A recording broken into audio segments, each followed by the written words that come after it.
दिवाली के बाद की हल्की गुलाबी सर्दी अपनी दस्तक देने ही वाली थी, तभी सासू माँ के अपने गर्म शॉल स्वेटर अलमारी से आजाद होकर आज धूप सेंक रहे थे।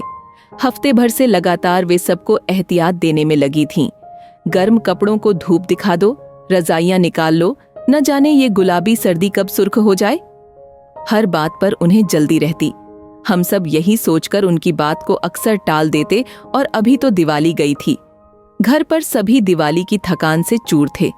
सबको लंबी छुट्टी के बाद अपने रूटीन पर आना था। सबकी तरह मैं भी रोज उनकी बात को टालती रहती। मैं उन्हें अक्सर यह कहकर ऑफिस निकल जाती, मां जी कल दिखा दूंगी धूप, आज लेट हो रही हूं, सॉरी। हाँ, रोज यही तो कहते हो तुम सबकी फिक्र है मुझे, कहती रहती हूं, पर किसी को मेरी बात सुननी ही कहाँ है। तुम लोगों की पीढ़ी को तो प्यास लगने पर ही कुआं खोदने की आदत है, मैं ही फालतू में टर टर करती रहती हूं। मैं फिर से उनकी बात को टालकर ऑफिस निकल गई। सुबह मौसम ठीक ठाक था, पर आज दोपहर होते होते बिन मौसम हल्की हल्की बारिश होने लगी। मौसम का मिजाज अचानक से कुछ बदल गया। हमेशा की तरह मुझे आज भी ऑफिस से निकलने में शाम हो गई। बारिश ठहर तो गई, पर सर्दी बढ़ा गई।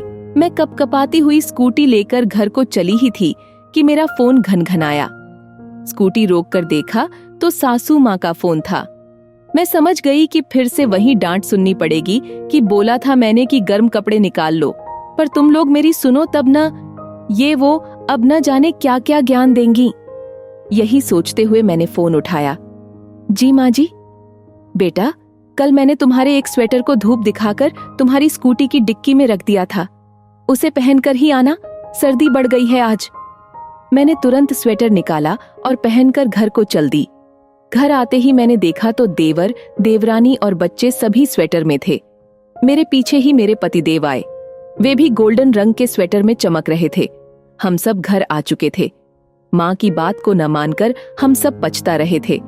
उनकी डांट सुनने को हम सभी तैयार थे। हम जानते थे कि अगर वो हम सब के स्वेटर को निकालकर धूप न दिखाती तो हम सब आज बीमार पड़ सकते थे। अब रात को भी कंबल और शॉल की जरूरत पड़ी। माँ ने वह भी सबके लिए तैयार रखे थे। सब रात गहराते ही अपने अपने कमरों में जाकर सो गए। मैं तभी माँ जी के कमरे में गई और गीता पढ़ती हुई सासू माँ पर नया गुलाबी शॉल डाल दिया, जो मैंने उनके लिए आज ही खरीदा था। माँ जी, आप अपनी टर टर कभी भी बंद मत करना। आप हो तो जिंदगी हल्की गुलाबी सर्दी सी लगती है। आपके होते हुए कोई भी मौसम सुर्ख हो ही नहीं सकता। यह कहते हुए मैं कसकर उनके गले लग गई।